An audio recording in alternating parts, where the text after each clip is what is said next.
Partia Demokratike Dega Gjirokastër ka depozituar kallëzim penal në ngarkim të kryebashkiake Zamir Arami, pasi ka lejuar të punojë në Gjirokastër firmën Arfi SHPK pa asnjë leje. Këtë fakt e konfirmoi për mediat kreu i kësaj partie për Gjirokastër Roland Bejko, i cili e quajti krim atë që po ndodh në Gjirokastër. Sot depozituam në prokurorinë e Gjirokastrës kallëzimin penal të paranjoftuar nga Partia Demokratike ndaj shtetases Zamir Arami, kryetare e Bashkisë Gjirokastër, për një shpërdorim të saj detyrës si kryetare e Bashkisë, e cila ka lejuar që për një kohë gjatë në qytetin e Gjirokastrës, firma Arfi SHPK të masakronte qytetin, të çante rrugët e qytetit pa asnjë leje, as leje ndërtimi, as leje mjedisore, as leje nga Instituti i Monumentet të Kulturës. Dhe ky është krim, është korrupsion, është abuzim me detyrën.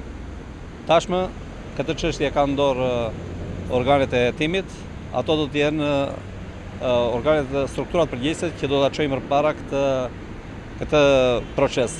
Gjithsesi, dua të them qytetarëve të Gjirokastrës që reagimi që bëri opozita sot nuk është një reagim i shkëputur. Ne do të ndjekim me vëmendje të gjitha investimet që janë kryer në Gjirokastër. Jemi pro këtyre investimeve, por duke respektuar standardet dhe lejet dhe ligjet e shtetit shqiptar. Për një qytetar të zakonshëm, bëhet nami. Nëse ai vendos një tull apo një tjegull në çatin e vet, përfundon në burg, kur e ka pa leje. Ndërsa kur vetë shteti abuzon dhe ndërton pa leje, askush nuk reagon. Kështu që ne si opozita kemi për detyrë të reagojmë bashkëpunim me qytetarët, me media dhe me opinionin publik. Duhet i themi stop masakrës së qytetit të Gjirokastës, sepse është qytet turistik.